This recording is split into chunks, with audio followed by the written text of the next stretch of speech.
Welcome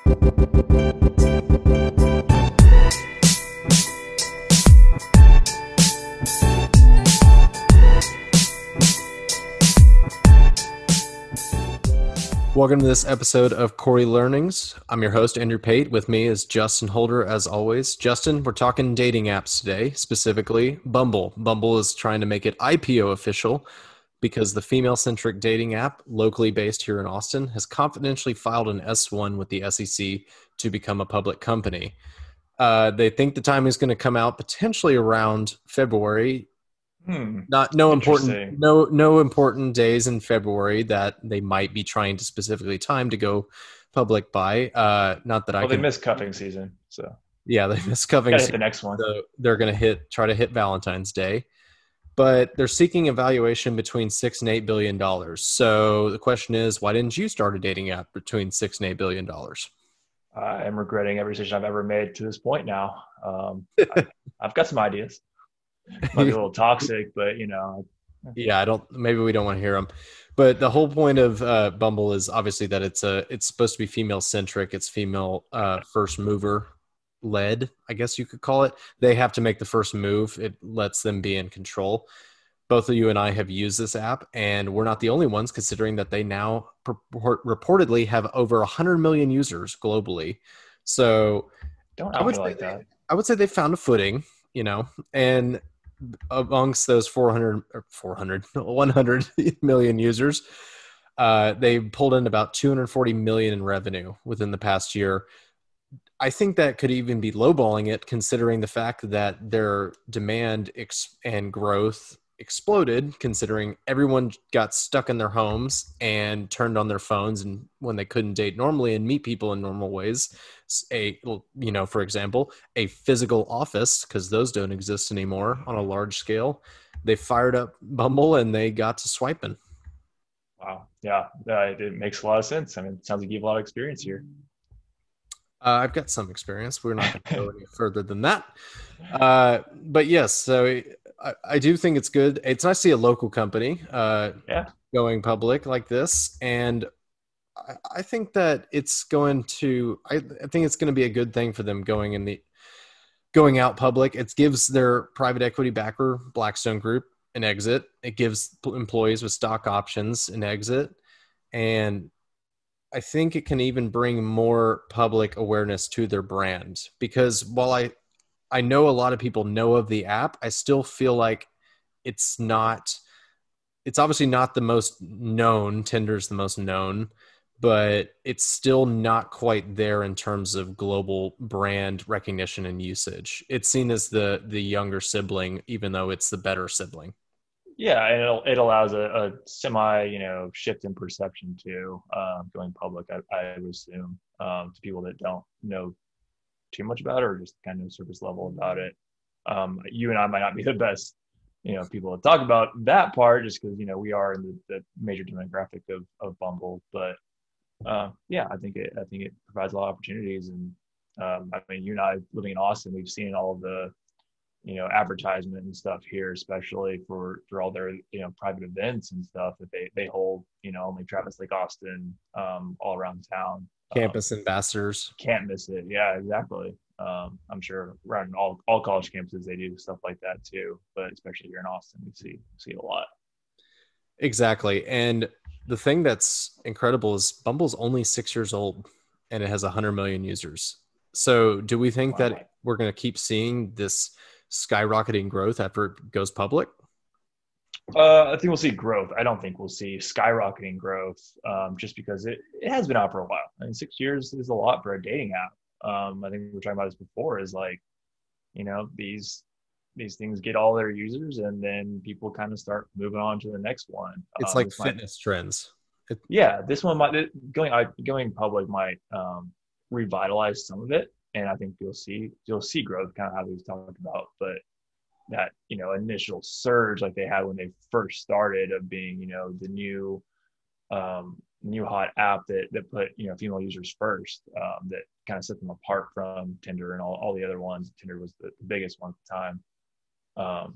I don't think we'll see that ever again with Bumble, just because it was such a, disruptor and just great idea, Right. honestly. And I think once you see more of a return to normal, you're going to see people flocking to date normally again and not use the apps quite as much.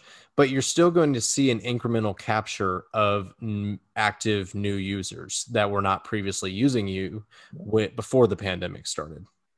Yeah, and then also especially with people who might be moving for their job that not can now telework and do all this stuff where they're shifting their landscape. They'll be re-downloading that because they are on it again because they're in a new place and they need to meet new people. That's a huge shift that's going on, especially with people our age of especially people from like California that want to live somewhere cheaper. And now they're able to move because they're able to telework till 2022 minimum, if not forever. And so, yeah, I see it definitely getting capturing that growth that they kind of plan for. Yeah, Right. And they're also, what they've done during COVID is they've also changed the nature of first dates in general because you can't go, not everybody's willing to go meet somebody physically on the first date anymore, which is weird to say, but unfortunate reality of the situation. So you've seen this explosion in video first dates. And apparently, a ton of people, the majority of people, I believe Morning Brew just ran a survey on this. It was over 60% said that they would be willing to use a video first date as their primary first date method from here going forward, because then nobody has to go physically meet up. And if they don't hit it off, they don't have to have the obligation or embarrassment or anything that goes with a bad first date. And they are able to just close out the video and move on, yeah, and no harm, no foul. yeah. So I think that they've helped revolutionize dating for our age cohort going forward, even if they do see a dip in what they currently are seeing for their active usage.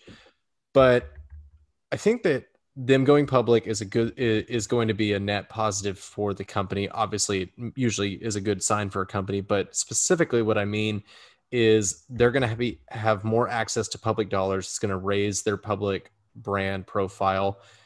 And what I also think it's going to allow them to do is to receive more cash to be able to go and start taking on Match Group directly. So Match Group owns not only Match.com, which you've seen plenty of commercials for, but it also owns Hinge and it owns Tinder. It's a conglomerate of dating apps. And Bumble is all on its own, backed by this private equity company, the Blackstone Group. But what Bumble can do is it can start taking its public money and going and acquiring other upstart female-centric apps. I think that's where you'll see their expansion go, because that's what they've hung their hat on, is the female-led dating revolution. And I think they're going to continue to foster that and grow from that. No, I totally agree, and it allows them to acquire the new hot app too if it comes available, and they can compete with Match of them not getting it first. Them being public will give them more of a pull to be able to do that. So I Right. definitely see that happening, and have that be their umbrella brand to be able to get the new one once Bumble or once other app becomes somewhat saturated and people want to move on. Right. We've seen this with Hinge, of Match Group owning Hinge. Hinge became the popular new app before COVID really started, Yeah, because Tinder has the perception it has, Bumble has the perception it has. So Hinge came into play. And then once it was acquired by Match Group, then it was able to use that money to take off and expand even further and further. But like I said, it's going to be dating apps are like fitness trends. So there's going to be new ones that sprout up and come about, and you're going to see Bumble creating potentially its own holding company, and you're going to see Match Group both vying for those apps, at least the best and the best ones. One thing I wanted to also talk about is monetizing its user base. So obviously these apps have to make money. They're not charities. They're not nonprofits. They don't care that much about your dating life unless you're paying them to do so. But how much can they monetize their user base before it becomes too exorbitant and unaffordable, to where the switching costs of going between an app, no matter who owns it or who runs it, is basically, indelible, and you're just not willing to cough up any money to keep swiping on that specific platform. Well, I mean, it depends how premium their experience is, I think. You know, there's a threshold for sure. If there's a guarantee, maybe to get your money back if you don't, find something in, within a certain time. I know Hinge has an algorithm that will tell you, hey, it looks like you talked to this person or exchanged numbers. Did you meet them? Did it go well? Do you want to delete the app? Like stuff like that. So they can track that stuff fairly reasonably. Yeah, I don't know. It's not something I would honestly pay for, just personally. But I mean, if we stay inside, I mean, I don't see how people wouldn't gear towards it more and more if people aren't already.